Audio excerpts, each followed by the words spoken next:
வணக்கம் குழந்தைகளா, இது 5ஆம் வகுப்பு தமிழ் பாடம் நீதியை நிலைநாட்டிய சிலம்பு புத்தக பயிற்சி வினா விடை பகுதி தான் இது. நான் ஆல்ரெடி நீதியை நிலைநாட்டிய சிலம்பு பாடம் வாசித்தல் பகுதியை அப்லோட் பண்ணியிருக்கேன். அந்த வீடியோட லிங்க்கை நான் டிஸ்கிரிப்ஷனில் கொடுக்குறேன். உங்களுக்கு பாடம் வாசித்தலில் ஏதாவது பிரச்சனை இருந்ததுன்னா நீங்கள் அந்த லிங்க்கை கிளிக் பண்ணி தாராளமாக தெளிவாக தமிழ் வாசிக்க பழகுங்க. இப்போ வாங்க நம்ம வீடியோக்குள்ளே போகலாம். சரியான சொல்லை தெரிவு செய்து எழுதுக. புறாவிற்காக தன் உடலை தந்த மன்னன் சிபி மன்னன். கண்ணகியின் சிலம்பு டேஷால் ஆனது, மாணிக்கம். அறநெறி இச்சொல்லை பிரித்து எழுத கிடைப்பது அறம் கூட்டல் நெறி. கால் கூட்டல் சிலம்பு இச்சொற்களை சேர்த்து எழுத கிடைப்பது கார் சிலம்பு. தண்டித்தல் இச்சொல்லின் பொருள் ஒருத்தல். தண்டித்தல் இச்சொல்லின் பொருள் ஒருத்தல். கீழ்காணும் சொற்களை சேர்த்து எழுதுக. ஆ கூட்டல் ஊர் அவ்வூர். தகுதி கூட்டல் உடைய தகுதியுடைய. கீழ்காணும் சொற்களை பிரித்து எழுதுக. கல்வன் அல்லன். கல்வன் கூட்டல் அல்லன். செங்கோல். செம்மை கூட்டல் கோல். வினாக்களுக்கு விடையளிக்க. கண்ணகிக்கு ஏற்பட்ட துன்பம் யாது? கண்ணகியின் கணவனான கோவலன் பாண்டிய மன்னன் வழங்கிய தவறான தீர்ப்பால் கொல்லப்பட்டான். இதுவே கண்ணகிக்கு ஏற்பட்ட துன்பமாகும்.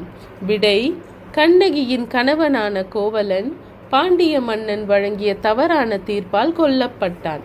இதுவே கண்ணகிக்கு ஏற்பட்ட துன்பமாகும். அடுத்த கேள்வி பாருங்க. புகார் நகரின் சிறப்புக்கள் யாவை?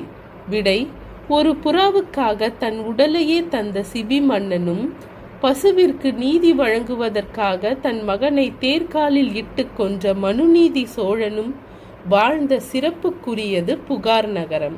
கேள்வி 3. பாண்டிய மன்னனின் வெண்கொற்ற குடை வீழ காரணம் என்ன? விடை: பொற்கொல்லன் கூறியதை கேட்டு ஆராயாமல் கோவலனுக்கு தவறான தண்டனை அளித்தான் பாண்டிய மன்னன்.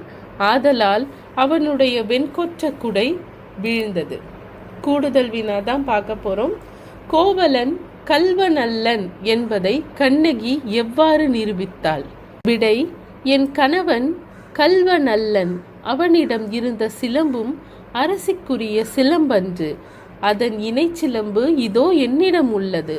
என் கால் சிலம்பின் பரல் மாணிக்க கற்களால் ஆனது என்று கண்ணகி கூறியதும், மன்னன் அரசிக்குரிய சிலம்பின் பரல் முத்துக்களால் ஆனது என்று கூறி கோவலனிடமிருந்து பெற்ற சிலம்பை கொண்டு வரும்படி கட்டளையிட்டான்.